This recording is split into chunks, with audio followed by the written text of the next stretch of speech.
അമേരിക്കയിലെ tech ഭീമന്മാരായ IT. കമ്പനികളിൽ മുൻനിരയിൽ നിൽക്കുന്ന കമ്പനികളാണ് മൈക്രോസോഫ്റ്റ്, ഗൂഗിൾ, കോഗ്നിസന്റ് എന്നിവർ. അതിലെല്ലാ കമ്പനികളും ഇന്ത്യൻ തലച്ചോറാണ് ഉപയോഗിക്കുന്നത്. ഈ കമ്പനികളുടെ ഭൂരിപക്ഷം ഇന്ത്യയിൽ നിന്നാണ്. ഈ കമ്പനിയുടെ തലപ്പത്ത് പോലും ഇന്ത്യൻ വംശജരാണ്. മാത്രമല്ല ലോകരാജ്യങ്ങളെല്ലാം ഇന്ത്യക്കാരെയാണ് കൂടുതൽ ആശ്രയിക്കുന്നത്.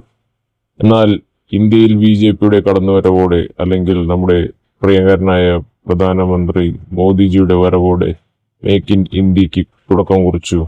ഇന്ത്യയിൽ പ്രൊഡക്ഷൻ നടത്തുവാൻ അനുകൂല സാഹചര്യം ഉണ്ടാക്കി. ഇന്ത്യയിൽ തന്നെ കമ്പനികളും വിദേശ കമ്പനികളും ഇന്ത്യയിൽ പ്രൊഡക്ഷൻ തുടങ്ങുവാൻ എക്സ്പോർട്ട് ചെയ്യാനും ആരംഭിച്ചു. പ്രത്യേകിച്ച് ആപ്പിൾ ഐഫോൺ നിർമ്മാതാക്കൾ ചൈനയിലാണ് അസംബ്ലിംഗ് നടത്തിയിരുന്നത്. എന്നാൽ ചൈന എന്ന രാജ്യം ഒരിക്കലും വിശ്വാസയോഗ്യമല്ല. അതുകൊണ്ട് ഇന്ത്യയിൽ അവർ പ്രൊഡക്ഷൻ ആരംഭിക്കുവാൻ തിരഞ്ഞെടുത്തത് കാരണം ഒന്നു മാത്രം, മോദി സർക്കാരിന്റെ ആകർഷകമായ നയങ്ങൾ. എന്നാൽ ഇപ്പോൾ മൈക്രോസോഫ്റ്റ് സിഇഒ സത്യ നദല്ല ഇന്ത്യയിൽ നിക്ഷേപത്തിന് ഒരുങ്ങുകയാണ്. 17.5 ബില്യൺ ഡോളറാണ് നിക്ഷേപിക്കുന്നത്, ഏകദേശം 1 ലക്ഷം കോടി രൂപ. ക്ലൗഡ് കമ്പ്യൂട്ടിങ്ങിലും ആർട്ടിഫിഷ്യൽ ഇന്റലിജൻസിലും ആയിരിക്കും ഇൻവെസ്റ്റ്മെന്റ്.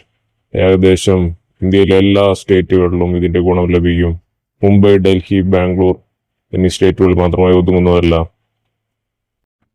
മൈക്രോസോഫ്റ്റ് കൂടാതെ Google, Nissan, VinFast, Nestle, Hyundai എന്നീ കമ്പനികൾ കൂടി ഇന്ത്യയിൽ പുതിയ ഇൻവെസ്റ്റ്മെന്റിന് വേണ്ടി ലക്ഷ്യമിടുന്നു. അമേരിക്ക പോലുള്ള രാജ്യത്ത് പ്രത്യേകിച്ച് ഒരു സ്കില്ലില്ലാത്തവർക്ക് വൻ സാലറി കൊടുക്കേണ്ട സാഹചര്യമാണ്.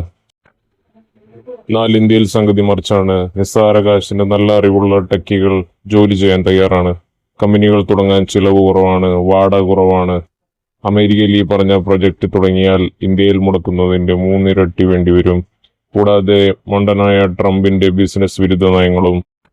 ഇനിയും നമ്മുടെ നാട് ഉയരങ്ങളിലെത്തുമെന്നുറപ്പാണ്.